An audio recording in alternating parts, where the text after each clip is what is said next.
सविनय जयदेव सम्यक ग्रंथ सम्यक सगुण संपूर्ण विद्यारूप आचरणाने संपन्न सुगती निर्माण प्राप्त केलेले लोकांचे रहस्य जाणणारे दमनशील पुरुषांचे सारथी देव आणि मनुष्य यांना सुमार्गावर नेणारे अनुशासक महाकरुणी तथागत भगवान बुद्ध धर्मवाद प्रांतवाद अर्थवाद शस्त्रवाद इतिहासवाद आणि तहसीलवाद या सर्व वादांवरती विजय ठरलेले ते बुद्धिस्ट सोसायटी ऑफ इंडिया तथा भारतीय बौद्ध महासभा या धम्मसंस्थेचे प्रथम संस्थापक अध्यक्ष बोधिसत्व महामानव विश्वरत्न भारतीय घटनेचे शिल्पकार परमपूज्य डॉक्टर बाबासाहेब आंबेडकर यांना यांच्या विचारांच्या प्रतिमांना तिवार पंचांतरण बुद्धिस्ट सोसायटी ऑफ इंडिया तथा भारतीय बौद्ध महासभा या धम्मसंस्थेचे द्वितीय राष्ट्राध्यक्ष बौद्धाचार्याचे जनक चैत्यदूपाचे निर्माते स्वतः माजी श्रामदेव पंडित कश्यप दिवंगत सूर्यपुत्र भैयासाहेब आंबेडकर यांच्याही पवित्र आणि पावन स्मृती दिवार वंदन तसेच या मातृसंस्थेच्या विद्यमान राष्ट्रीय संरक्षक ममता सागर महाउपासिका आणि मीराताई आंबेडकर यांच्याही वायुगतीने चाललेल्या धर्ममंगल कार्यात दिवार वंदन तसेच या धम्मसंस्थेचे राष्ट्रीय कार्याध्यक्ष आदरणीय डॉक्टर भीमराव यशवंतराव आंबेडकर साहेब या धम्मसंस्थेचे प्रमुख सल्लागार बहुजनांचे श्रद्धास्थान श्रीदेव प्रकाश तथा बाळासाहेब आंबेडकर वंचित बहुजन आघाडी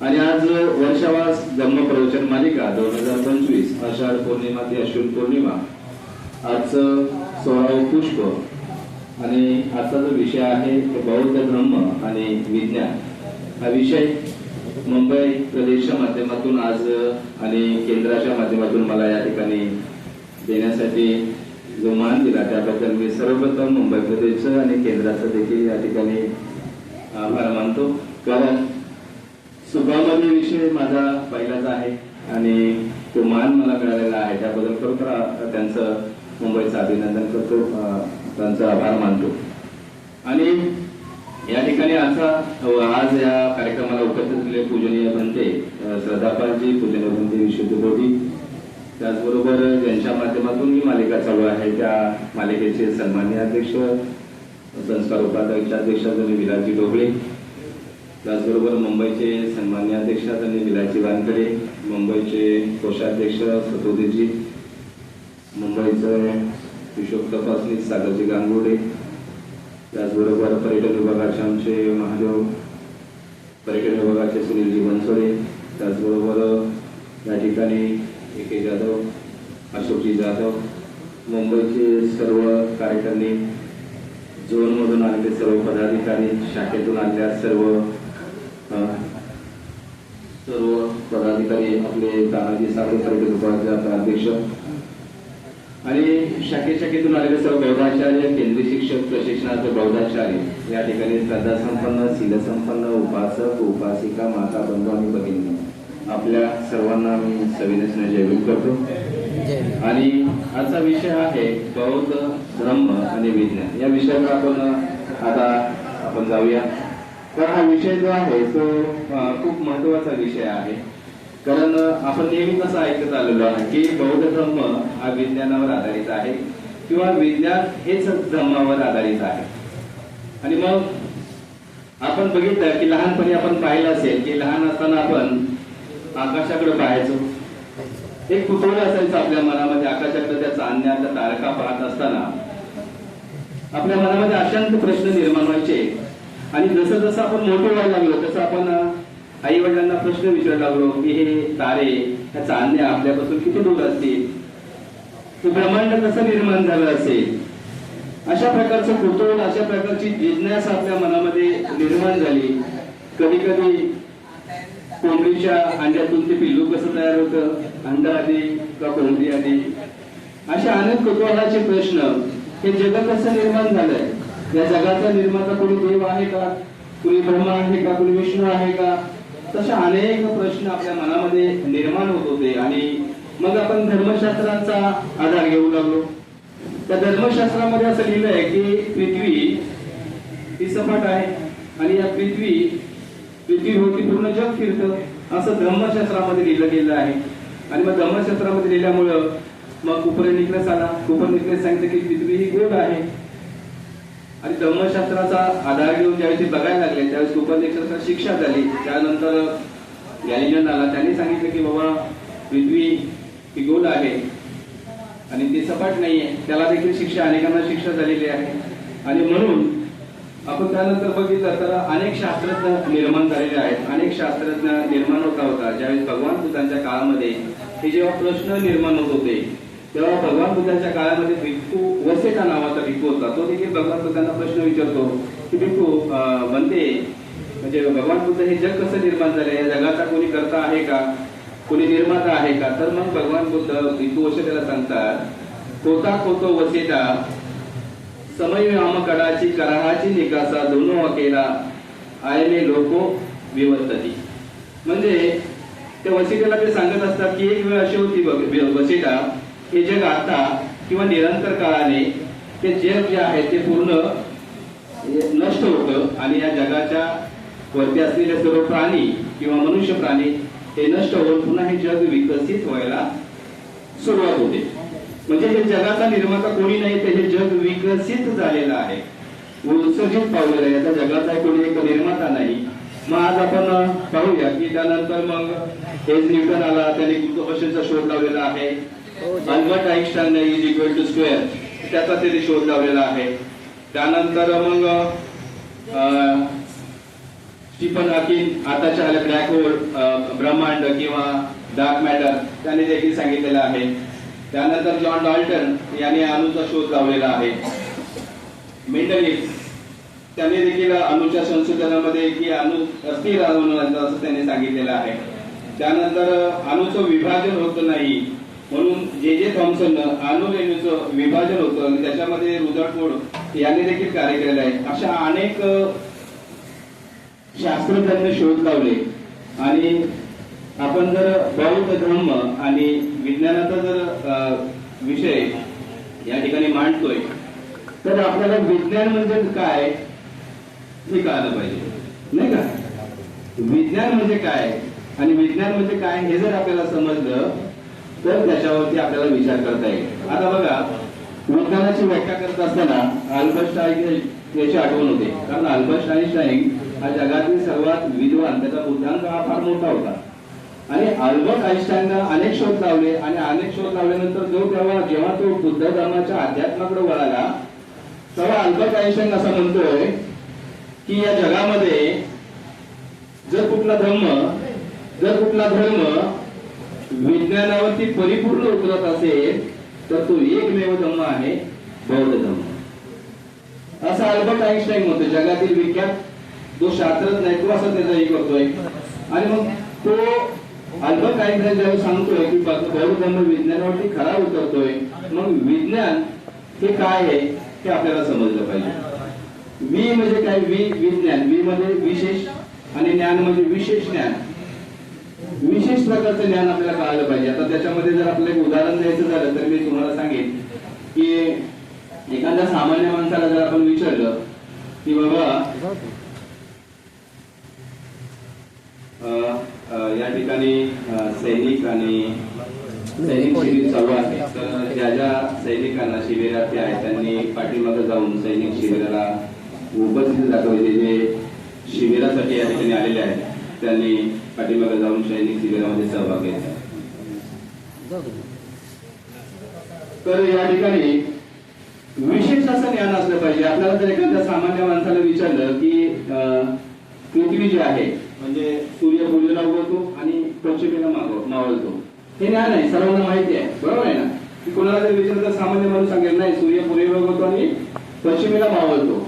पण जर तेच एखाद्या वैज्ञानिकला विचारलं, वैज्ञानिक दृष्टिकोन ठेवणाऱ्या माणसाला विचारलं तर तो व्यक्ती सांगेल नाही, तसं नाही, तर पृथ्वी पश्चिमेकडून पूर्वेला फिरते, म्हणजे पृथ्वी ही फिरत असते सूर्याभोवती. सूर्य स्थिर आहे परंतु ती पूर्वेला उगवल्यासारखं दिसते आणि पश्चिमेला मावळल्यासारखं दिसतो सूर्य. त्याचं कारण आहे की सूर्य स्थिर आहे आणि पृथ्वी सूर्याभोवती फिरते. हा वैज्ञानिक दृष्टिकोन सांगेल.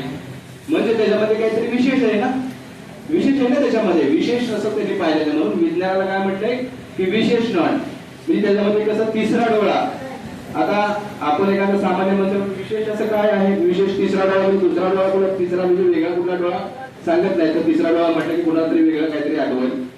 त्याच्यामध्ये विशेष असं ज्ञान असलं पाहिजे, काहीतरी विस्तृत असं ज्ञान असलं पाहिजे, ते आपल्याला समजलं पाहिजे, त्याला विशेष असं म्हटलेलं आहे.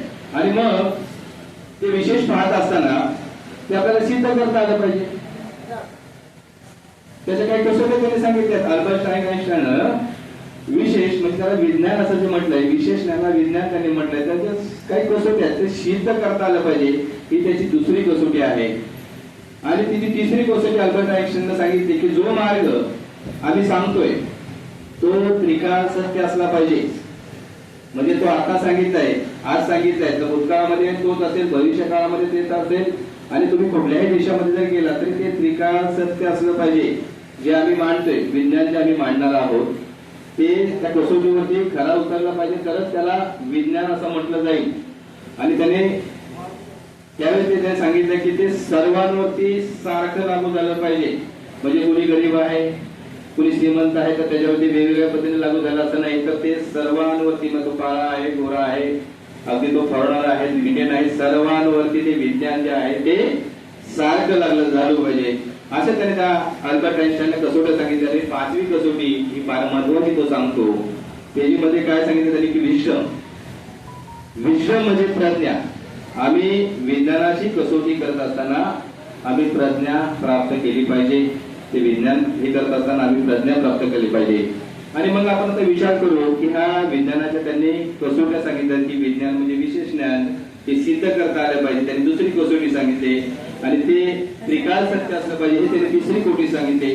ते सर्वांवरती लागू असलं पाहिजे. आणि विश्व म्हणजे प्रज्ञा. या 5 कसोट्या विज्ञानाच्या अल्बर्ट आइन्स्टाईनने सांगितलेल्या आहेत.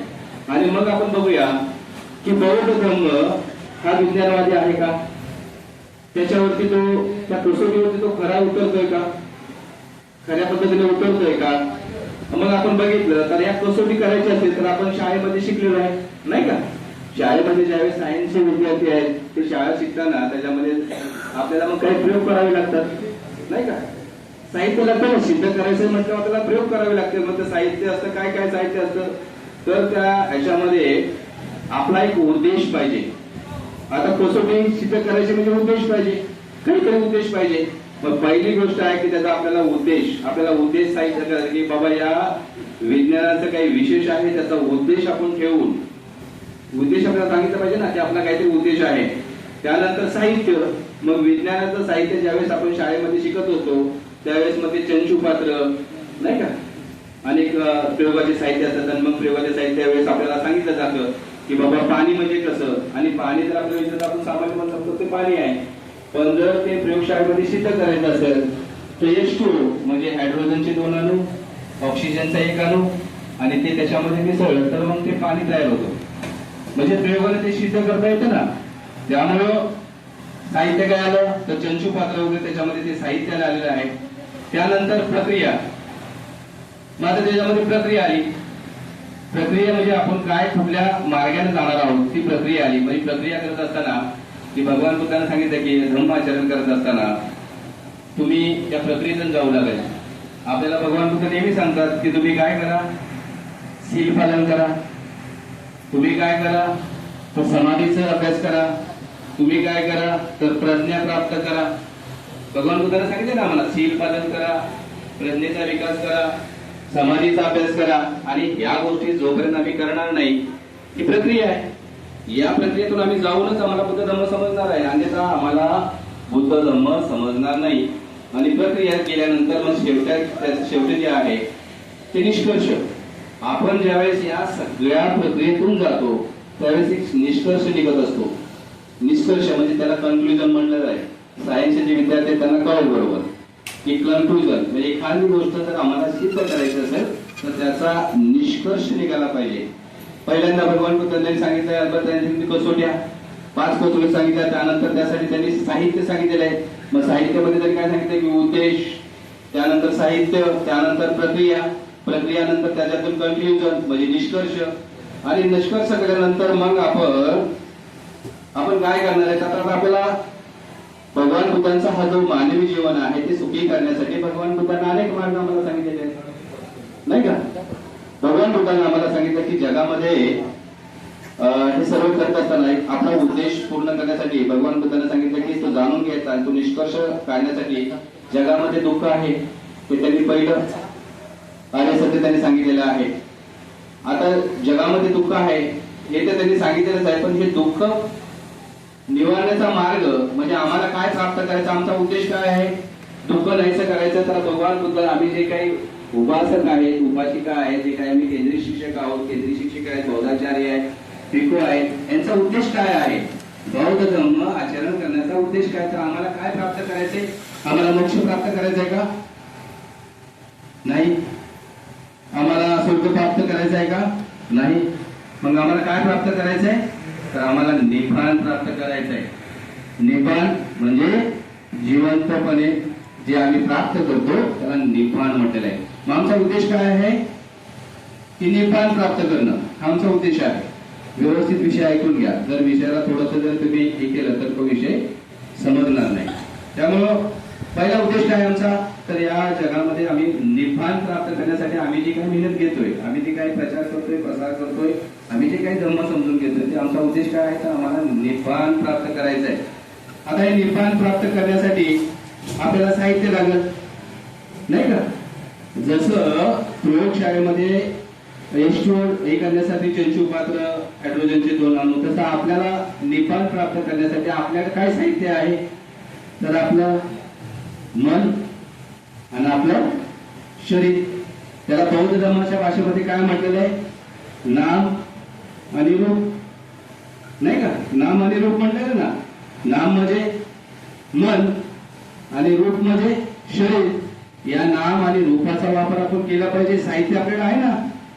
आम्हाला जर निब्बाण प्राप्त करायचंय, आम्हाला जर त्याच्यामध्ये तपायचं आहे, आम्हाला जर बुद्ध धर्माचा अध्ययन करायचा आहे, बुद्ध धर्माचा अभ्यास करायचा आहे, बुद्ध धर्म समजून घ्यायचा आहे, तर आम्हाला बुद्ध धर्मामध्ये मग भगवंताने सांगितलेलं आहे की प्रक्रिया. आता कुठली प्रक्रिया सांगितली भगवंतानं, की भगवंत सांगतायत की या प्रक्रियेतून तुम्ही गेल्यावरतीच तुम्हाला धर्माचं चांगलं आचरण करेल. मग भगवंत सांगतात शील पालन करा, समाधीचा अभ्यास करा, शील पालन करा, समाधीचा अभ्यास करा, प्रज्ञा प्राप्त करा. आम्ही जर बौद्धाचार्य झालो, केंद्रीय शिक्षक झालो, पण आम्ही जर अभ्यास केला नाही, आम्ही अध्ययन केलं नाही, आम्ही कसं काय प्रवचन देऊ शकतो, आम्हाला कसं काय जमणार. आम्ही तपलो पाहिजे त्याच्यामध्ये, आम्ही तपलो पाहिजे, आम्ही चांगल्या प्रकारे अध्ययन केलं पाहिजे, अभ्यास केला, प्रज्ञा विकसित केली पाहिजे. आणि ज्यावेळेस आम्ही शील पालन करू, समाधीचा अभ्यास करू, प्रज्ञेचा अभ्यास करू, ही प्रक्रियेत आम्ही ज्यावेळेस जातो त्यावेळेस मग आपण निष्कर्ष करतो. आणि मग त्यांनी सांगितलं की या जगामध्ये दुःख आहे, दुःखाला कारण आहे. दुसरा आर्य सत्याने सांगितलं की जगामध्ये दुःख आहे, दुःखाला कारण आहे, आणि दुःखाचं कारण. त्याच्यानंतर तिसरं सांगितलं की दुःख आर्य सत्य म्हणजे दुःखाचा विरोध होऊ शकतो, म्हणजे दुःखाला आपण विरोध करू शकतो. आणि दुःख महासतिपदात सुद्धा म्हणजे दुःख मुक्तीचा मार्ग म्हणजे त्यांनी अष्टांगिक मार्ग सांगितलाय. भगवान बुद्धांना हे सर्व सांगत असताना मग भगवान बुद्धांवरती देखील अनेक प्रश्न उपस्थित झालेले आहेत. आताच्या हल्लीच्या काळातले जे वैज्ञानिक आहेत किंवा जे चांगले चांगले प्रज्ञावान विख्यात आहेत ते म्हणतात की अरे भगवान बुद्ध दुःखवादी आहेत, भगवान बुद्ध फक्त दुःख दुःख दुःख सांगतायत. अनेक धर्म संस्थापक झाले, त्यांनी सांगितलं की आमच्या धर्मामध्ये दुःख मुक्तीचा मार्ग आहे, आमच्या धर्मामध्ये या, आम्ही दुःखातून तुम्हाला मुक्त करू. परंतु कुठलंही दुःख मुक्तीचं जर काय असेल तर ते फक्त आणि फक्त बौद्ध धर्मामध्ये आहे. दुःखमुक्ती व्हायचा मार्ग जो आहे तो बौद्ध धर्मामध्ये आहे, आणि तो धर्म विज्ञानावरती आपण सिद्ध करू शकतो. एक तुम्हाला मी उदाहरण देतो की बघा, आपल्याला आतापर्यंत असं सांगितलेलं आहे की स्त्री आणि पुरुषाचं मिलन झालं की मूल तयार होतं, बरोबर आहे. किंवा प्राण्यांचं मिलन झालं की त्याच्यातून गर्भ तयार होतो आणि मिलन झाल्यानंतर त्याच्यातून मूल तयार होतं किंवा प्राण्यांचा जन्म होतो. आतापर्यंत आपल्याला असं सांगितलेलं आहे. परंतु आपण जर बघितलं तर पृथ्वी, आप, तेज, वायू आणि आकाश हे पंचधातू आहेत. हे 4 धातू ज्यावेळेस एका जागेवरती येतात त्यावेळेस त्या ठिकाणी जीवाची उत्पत्ती होत असते. आणि मग हे पृथ्वी आणि आकाश याच्यामध्ये जे काही अंतर आहे, मग अशी सांगितलं की मेंटलिप असेल, जे थॉम्सन असेल, रुदरफोर्ड असेल, त्यांनी अणुरेणूचं विभाजन केलेलं आहे. आणि मग हे अणुरेणू जे मुक्त संचार करत असतात याच्यामध्ये, आणि हे मुक्त संचार करत असताना हे अणुरेणू जेव्हा एका जागेवरती येतात, एका चारही घटक पृथ्वी, आप, तेज, वायू आणि आकाश, हे चारही घटक ज्यावेळेस एका जागेवर येतात त्या ठिकाणी जीवाची उत्पत्ती होत असते. आता याचं उदाहरण द्यायचं झालं म्हटलं तर बघा, आपण गावी बघितलं असेल की गावी ज्यावेळेस गाय किंवा म्हैस शेण देते, त्यावेळेस शेण दिल्यानंतर त्याच्यामध्ये तो शेण पडल्यानंतर त्याच्यामध्ये आपण बघितलं तर कुठलेही किडे नसतात. पण तोच शेणाचा पाऊस जर 2 दिवस एका ठिकाणी जागेवर बसले तर त्याच्यामध्ये तुम्हाला त्याच्या बाजूला काही नसतं, पण त्याच्यामध्ये किडे निर्माण झालेले असतात. तिथं कुठलं मिलन झालंय का? झालंय का कुठलं मिलन? परंतु तिथं ते जीव तयार झालेला असतो.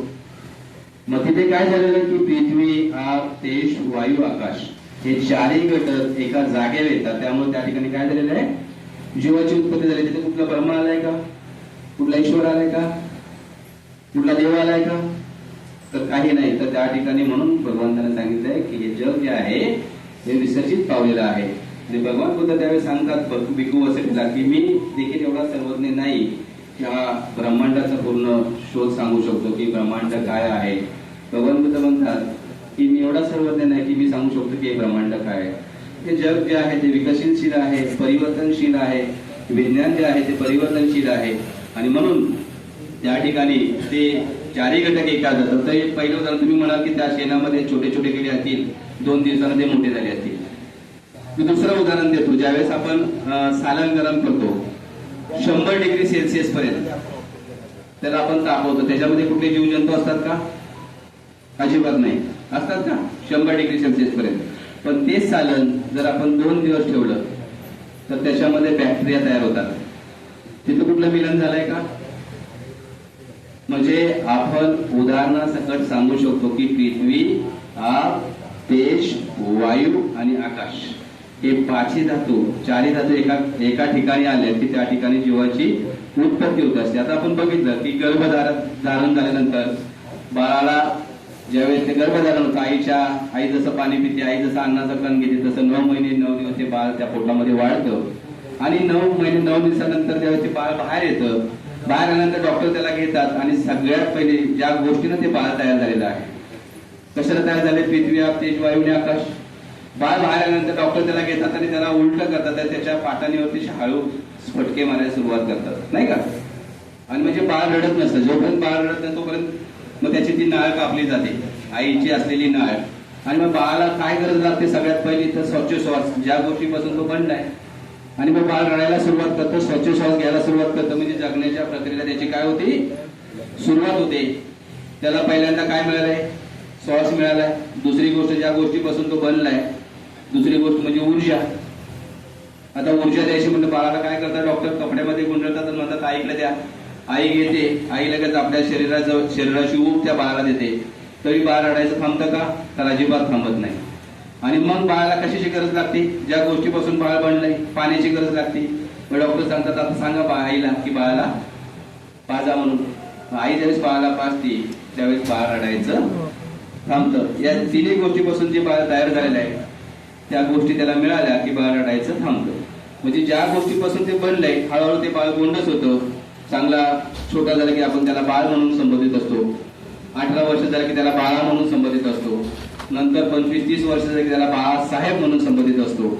आणि त्याच्यानंतर मग आपण वृद्धकाळाकडे परत घर चालू, मृत्यूचा काळ. आणि मग जे अडॉप्ट आपण या निसर्गातून ज्या गोष्टी आम्ही घेतलेल्या आहेत, निसर्गातून आम्ही श्वास घेतलेला आहे, निसर्गातून आम्ही ऊर्जा घेतलेली आहे. सगळ्यात पहिलं बघा, माणूस ज्यावेळेस मरायला लाग पडतो तेव्हा त्याचं शरीर पूर्ण थंड पडलेलं असतं, त्याच्यात ती ऊर्जा निघून गेलेली असते. आणि मग डॉक्टर येतात, त्याला चेक करतात, बघतात बाबा काय अजून गरगर चालू आहे. जोपर्यंत या निसर्गातून अडॅप्ट केलेला श्वास त्यांनी घेतलेला आहे जोपर्यंत तो निसर्गाला देत नाही, आणि मग तो अडॉप्ट केलेला श्वास जो तो निसर्गाला देतो तेव्हा त्याचा मृत्यू होतो. आणि मग निसर्गातून घेतलेल्या सर्व गोष्टी आम्ही परत निसर्गाला देत असतो. हे भवचक्र आहे, हे विज्ञान आहे. अशा प्रकारचा हा विज्ञानवादी जो धर्म आहे तो आम्ही समजून घेतला पाहिजे. म्हणून ही जी प्रक्रिया आहे ती कन्क्ल्युजन म्हणजे भगवान बुद्धांना सांगितलं आर्याष्टांगिक मार्ग म्हणजे दुःखाला कारण आहे आणि दुःख नष्ट करता येऊ शकतं. आता मग हे सगळं जर झालेलं आहे तर आम्ही साहित्य बघितलंय, पहिल्यांदा आम्ही कसोटी बघितली, त्यानंतर आम्ही साहित्य बघितले, साहित्य बघितल्यानंतर आम्ही दुःख आहे, दुःखाला कारण आहे, बरोबर आहे, त्यानंतर दुःख मुक्तीचा मार्ग आहे आणि दुःख महाजातीपटल सुद्धा म्हणजे दुःख नष्ट करता येऊ शकतं. आता जे काही नवीन नवीन लोक आले त्यांनी सांगितलं की अरे नाही, हे भगवान बुद्ध जे आहे ते दुःखवादी आहेत, ते दुःखातच सांगत असतात. आपण जर आजारी पडलो तर आपण डॉक्टरकडे जातो, डॉक्टरकडे गेल्यानंतर डॉक्टर आपल्याला चेक करतात आणि डॉक्टरांना चेक केल्यानंतर सांगतात डॉक्टर की अरे तुम्ही आजारी आहात, तुम्ही आजारी आहात. आपण म्हणतो का डॉक्टरला हा डॉक्टर वेड आहे, आज मला बोलतो तू आजारी आहे, तू आजारी आहे, तू आजारी आहे, हा डॉक्टर आजारवादी आहे, असं पण बोलतो का? भगवान बुद्धांना तेच सांगितलंय की मी तुम्हाला हे सांगतोय की जगामध्ये दुःख आहे, तुम्ही माना किंवा नका मानू, ते सत्य आहे. मी सांगितलेलं सत्य आहे, तुम्ही माना किंवा नका मानू. तुम्ही आजारी आहे, त्या डॉक्टरने सांगितलं तुम्ही आजारी आहात म्हणजे तुम्ही आजारी आहात. आपण त्याला म्हणाले का तुम्ही हा डॉक्टर आजारवादी आहे? तर भगवान बुद्धाने ते सांगितलं की डॉक्टर आपण जातो, मग भगवान डॉक्टर दुसरे विचारतात आता दुःखाला कारण आहे. डॉक्टर विचारतो तुम्ही रात्री काही खाल्लं होतं का, काय आंबट चिंबट खाल्लं होतं का, पाणीपुरी वगैरे खाल्ली होती का? हा, रात्री मी पाणीपुरी खाल्ली होती म्हणून तुमच्या पोटात दुखतंय. बरोबर, हे कारण आहे. दुःखाला काय आहे? कारण आहे ना. तुम्ही रात्री आंबट चिंबट खाल्लंय त्याच्यामुळे ते आंबटमुळे तुमच्या पोटामध्ये दुखत आहे. आता उद्यापासून तुम्ही काय करा, आंबट खाऊ नका, तरच तुमच्या पोटामध्ये थांबणार आहे. म्हणजे तुम्ही चांगल्या प्रकारे आंबट चिंबट खाऊ नका, चांगलं अन्न ग्रहण करा असं डॉक्टर सांगतो आणि मग त्याच्यावरती मार्ग सांगतो. मग ते चिठ्ठी घेतो, सकाळी एक, दुपारी एक, संध्याकाळी एक, सकाळ दुपार संध्याकाळ ह्या गोळ्या घ्या. मग ह्या गोळ्या घेतल्यानंतर तुमचं दुखणं थांबणार आहे. साधा आणि सोपा होईल. त्यांनी पहिलं सांगितलं जगामध्ये दुःख आहे, दुःखाला कारण आहे. डॉक्टर सांगतो की दुःखावरती ह्या गोळ्या घेतल्या की तुम्ही बरं होणार आहे. त्यानंतर तिसरं आहे की दुःख निरोध, म्हणजे दुःखाला निरोध करता येऊ शकतो. ज्यावेळेस भगवान बुद्धावरती अनेक प्रश्न उपस्थित केले त्यावेळेचे भगवान बुद्धाच्या टायमाला अनेक धर्म होते, म्हणजे अनेक त्यावेळेचे जे म्हणायचे की हे दुःख जे आहे ते ईश्वरानं निर्माण केलेलं आहे, तुमच्या आयुष्यातच ते दुःख लिहिलेलं आहे, तुम्ही तसंच तुमच्या आयुष्यात लिहिलंय, म्हणजे तुमच्या नशिबात जे लिहिलंय तसंच तुम्हाला राहावं लागेल. अरे मग जर नशिबात लिहिलंय म्हणजे आम्ही आयुष्यभर दुःख भोगायचं का? म्हणून भगवान बुद्धानं सांगितलं दुःख निरोधगामी प्रतिपदा, म्हणजे दुःखाला निरोध करता येतो. म्हणजे भगवान बुद्ध ज्यावेळेस पहिलं आर्य सत्य सांगतात, आम्ही ज्यावेळेस डॉक्टरकडे जातो त्यावेळेस डॉक्टरकडे जाल्यानंतर पहिला आर्य सत्य की भगवान बुद्धांचा हेतू काय असतो की भगवान बुद्ध सांगतात की तुम्ही दुःखातून मुक्त व्हा. म्हणजे भगवान बुद्धांचा हेतू काय की माणूस दुःखातून मुक्त झालं पाहिजे, म्हणजे भगवान बुद्ध हेतूवाद आहे.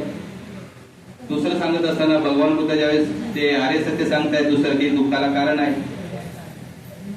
ते कारण असताना ते सांगतात की दुःखाला कारण आहे. त्यानंतर दुःख निराशावादी, म्हणजे निराशावादी लोकांमध्ये भगवान बुद्धानं काय केलेलं निर्माण, आशावाद निर्माण केलाय ना आपल्यामध्ये. आम्ही आज जे काही प्रज्ञा, शील आणि करुणा याचा अभ्यास करतो, आम्ही या धम्म मार्गावरती आम्ही रोज विहारात जातो, आम्ही तपत असतो, त्याचं काय कारण आहे की आम्हाला काय मिळावं, सुख समाधान, नाही का? आम्हाला या सगळ्या गोष्टी मिळायला पाहिजे म्हणूनच आम्ही एक सर्व काम करत असतो ना. अन्यथा आम्ही कशाला काम करू, आम्हाला काहीतरी मिळतंय ना यातून. त्यामुळं निराशावादी लोकांची निराशा त्यांनी मुक्त केलेली आणि भगवान बुद्धांनी सांगितलं की या दुःखातून तुम्ही मुक्त होऊ शकता. भगवान बुद्धांनी मानवामध्ये आशावाद निर्माण केला, म्हणजे दुःखाला नष्ट करता येऊ शकतं. आणि मग त्यांनी सांगितलं की दुःख महासतीपटान सुद्धा, म्हणजे दुःख मुक्तीचा मार्ग त्यांनी अष्टांगिक मार्ग सांगितलेला आहे. आणि मग अष्टांगिक मार्ग सांगत असताना बघा, आपल्या पायात जर काटा रावला तर आपण आपल्या आईला सांगतो, आपल्या बहिणीला सांगतो की माझ्या पायात पहिला काटा रावला तो काढ, कारण तो नसत असतो. म्हणजे जोपर्यंत आपल्या मनामध्ये दुःख आहे, जोपर्यंत मनामध्ये आपल्या काही गोष्टी आहेत तोपर्यंत आम्ही त्या दुःखातून मुक्त होऊ शकतो का? तर नाही. म्हणून दुःखमुक्ती होण्यासाठी आपल्या मनामध्ये जे काही शंका आहेत, मनामध्ये जे काही विचार आहेत, जे काही मोक्ष आहे, म्हणजे जे काही म्हणतात ना त्या सगळ्या गोष्टी आम्ही काढल्या पाहिजेत. आणि त्या गोष्टी जोपर्यंत निघत नाही तोपर्यंत आम्ही या दुःखातून मुक्त होऊ शकत नाही. म्हणून भगवान बुद्धांनं पहिलं आर्य सत्य सांगताना भगवान बुद्ध हे सत्यवादी ठरतात. दुसरं आर्य सत्य सांगताना की भगवान बुद्ध हे हेतुवादी ठरतायत. तिसरं आर्य सत्याना भगवान बुद्ध हे आशावादी ठरतायत. आणि चौथं आर्य सत्य सांगताना भगवान बुद्ध हे काय करतायत, मार्गवादी ठरतायत. त्यांनी मार्ग सांगितलेला आम्हाला की हे जे विज्ञान आहे हे विज्ञान ती कसोटी त्यांनी सांगितली, त्यानंतर साहित्य सांगितलं, साहित्य सांगितल्यानंतर त्यांनी उद्देश सांगितला आणि उद्देश सांगितल्यानंतर दुःखमुक्तीचा मार्ग सांगितलाय. म्हणजे अशा प्रकारे आम्ही या दुःखातून मुक्त होऊ शकतो आणि तोच आश्रय घेऊन म्हणून बाबासाहेब बुद्धांना म्हणून लाईट ऑफ आशिया किंवा आशा खंडाचा प्रकाश म्हणजे बुद्ध. आणि मग हे बुद्ध तत्वज्ञान आज जग आदराने असं स्वीकारत आहे. त्या स्वीकारण्यामागं काही प्रेरक उद्देश आहेत. कारण अखिल मानवताचा जर परिपूर्ण कुठला मार्ग असेल तर तो म्हणजे भगवान बुद्धांचा धम्म.